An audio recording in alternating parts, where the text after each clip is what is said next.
Hey Lancers! So this video, we're just going to follow up from our previous video on the research process and how to form a research question. And we're going to look at the information sources that we have to answer that question. If you want to go back and look at that video on the research question and starting the process, feel free to click right here and go back to that video. Otherwise, we're going to take a look at some of the sources that are out there. First thing to be aware of is some of the differences between scholarly and non-scholarly. If something's non-scholarly, it doesn't mean that it's not good, it just means that we have to be aware of how we're using it and what we're doing with it. So for instance, scholarly material is generally given for a specific directed purpose. It's published by credible publishers and written by experts in the field. The most important part about it is that it will use references. Okay? It always contains a bibliography or a reference to it and kind of backs up what it claims, compared to non-scholarly sources that may just throw off an opinion. So the other idea is to make sure that a lot of the sources we have, we can either go from general sources to very specific sources. So to start off with general, we're going to talk about reference works or reference material. And a reference work is a book or an electronic resource designed to be consulted when authoritative information is needed rather than something read that's cover to cover. So it's kind of when you want to go in, get what you need, and get out. You're not kind of going in to read it the whole way through and be an expert on everything. So, reference works are things that they give you a lot of context. There are lots of good detail. It's an interesting conundrum where I always say it's kind of a very specific, detailed overview, right? The one great thing about them too is that they'll always have suggested readings or places to go for further reading or for further information. It's really a good starting point. So most of you probably go to Wikipedia, which is kind of, it's a form of an encyclopedia. It is a reference work, and it's a good starting place. It's not something you want to go to and cite as a source, but it's somewhere that can go to give you keywords or give you ideas of where to go, give you resources to go to, but you always have to go to that source and not just believe what's on Wikipedia. So you make sure we're using Wikipedia responsibly. So other types of resources other than encyclopedias are things like chronology or a dictionary. There are some dictionaries that are very subject specific. We have indexes, concordances, and guides. We have biographical dictionaries or handbooks and companions. There's all sorts of things. So for instance, if we're looking at some encyclopedias, like the Encyclopedia of the Great Depression, we'll talk about all of the people, the places, the companies, the impact factors, anything and everything to do with the Great Depression, and we'll be focused in terms of the Great Depression, so that you can go in and get your information on that person or that company or whatever it was in there with that context. So there are encyclopedias for just about anything and everything. Okay, the other option is something called a monograph, which is basically just a scholarly book. We kind of use the word monograph because kind of is a nice way to sound smart. But it is a scholarly book or treatise on a single subject complete in one physical piece, and it's usually written by a specialist in the field. So it is written by an expert, and it's something that's, you could go in and read an entire book cover to cover, right? And it's going to be a lot of detailed information on your topic.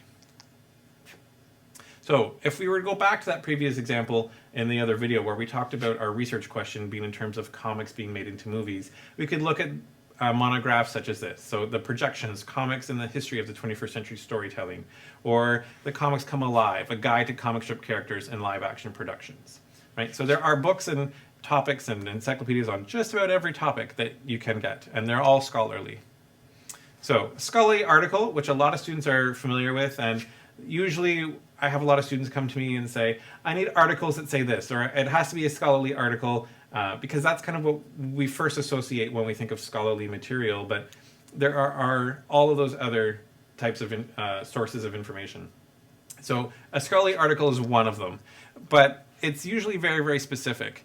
So a definition is that it's a self-contained nonfiction prose composition on a fairly narrow topic or subject. It's written by one or more scholars and published under a separate title in a collection or periodical containing other works of the same form. Basically just saying that it's written by experts and it's usually put into a journal that is around the same subject idea or in the same kind of category. So the great thing about scholarly articles is they're written by experts and they're written for scholars, and they're very specific and detailed.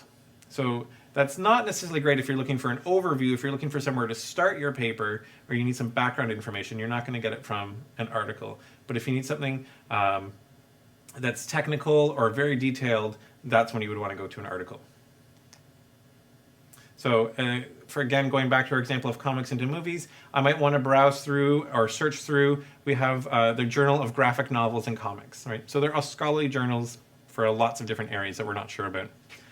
So other types of resources or sources of information, because there are a lot of them. We have magazines and newspapers, so you can either get them in print or online. Examples being like Time, Maclean's, Nature, Sports Illustrated, The New Yorker, right? Again, those may not necessarily be scholarly, but they can give you some information if you need it, right? You just need to be careful about what you're looking at. So they're usually current and immediate. They offer a wide range of perspectives. They're accessible and they appeal to a broad readership. But yeah, they're not usually peer-reviewed and they're not usually scholarly. So we just need to use them appropriately and responsibly. There are government publications or statistics. So a great idea, a great place to go for facts or stats. Good for overviews and summaries. They're authoritative because it comes from the government, although it's kind of debatable too sometimes. So we need to be careful as well. Just as with any source, even articles, no matter what it is, we need to make sure that we're looking at it very carefully and scrutinizing and questioning what it is that we're looking at. So a couple examples would be things like the minutes of proceedings and evidence of the Special Committee on the National Film Board, or culture statistics, film industry preliminary statistics, right? So all of that could go into our topic of movies and comics. Okay. Other things that could help you would be like market information if you're looking at business databases.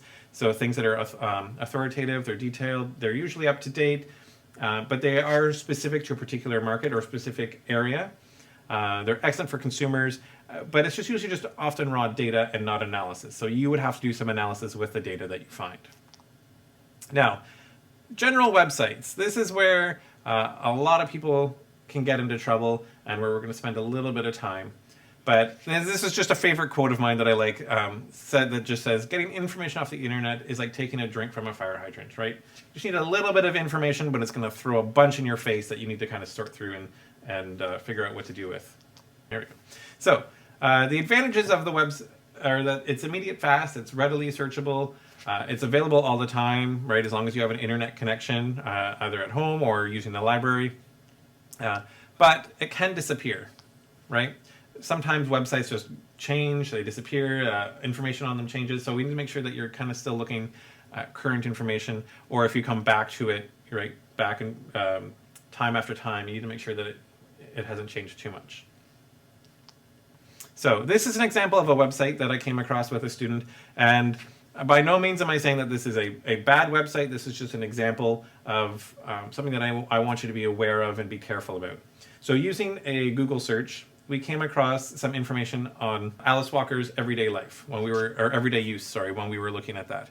And we came across this essay or this article and we thought, well, this looks really good. And then my kind of like librarian spidey sense went off and I was like, well, I think we need to look into this a little bit more. So we found it on this website that there wasn't a lot of information about it. I couldn't really find out where they were getting their information from or where the articles were coming from. And it kind of claimed to be an expert in all these areas of English literature. So the only information I could find was this part that said that who said they had copyright to it. And I found out that it was this woman here who has a BA in English. So we can't really, well, again, not saying that she's not trustworthy or that the website is bad. It's just that we need to use some critical thought into whether we're going to consider this an expert or whether we're going to use this as scholarly or definitive expertise on an area. So now the essay that we found was written by somebody else, and it said that it was published in 2001 in this one particular journal. So we looked through it, and I still thought, something still doesn't really quite seem right. So we actually had to go dig into the journal itself, and we found that it came from Purdue's writing competition for undergraduates. So the student who wrote this was at some point in their undergraduate education, and they submitted this to the journal. So again, not that it's not necessarily scholarly, but you can't necessarily say that they're a definitive source on this. So you need to be careful about how we use information.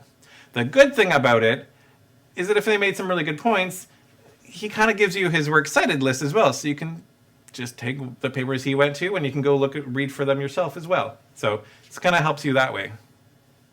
So as again, websites aren't bad. We're just saying we have to use them responsibly and critically. So now something to consider, whatever your source is, there is this test out there that some people like, some people don't, with this thing called the CRAP test, C-R-A-A-P. So we're trying to look and see if your information passes this. So we need to look at the currency of it. When was it published or posted? Has it been revised or updated? Are the links functional? Like, is it kept up to date?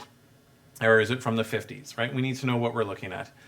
We need to look at the relevance of it. Does it match what we need? Does it actually relate to the topic and actually try to help answer your question? We look at the authority. Who's the author? What are their qualifications? Is it sponsored by anybody, or did anybody pay for this information? Right? We need to look at, to make sure that they are actually an expert in the field. We need to look at whether it's accurate. So what is the source coming from? Is it reliable? Are the links accurate? Do they have citations and references? And we want to look at the purpose. So is it meant to inform? Is it meant to teach me something, or to sell me, to entertain me, or to persuade me? Or is there any advertising on it? Right? Is there an objective, or is it bias in there? So those are the things that we want to consider when we look at any source of information. So I hope this helped. I know it's a lot of information, so if you do have questions, please make sure you contact your librarian, and we'll try and help you sort through all this information to help get through your paper and all your research. As always, if you have any questions that you want us to answer or make a video about, please put them down in the comments box below, and we'll try and help you out. And we'll keep making some videos. Otherwise, hope you have a great day. Thanks, everyone.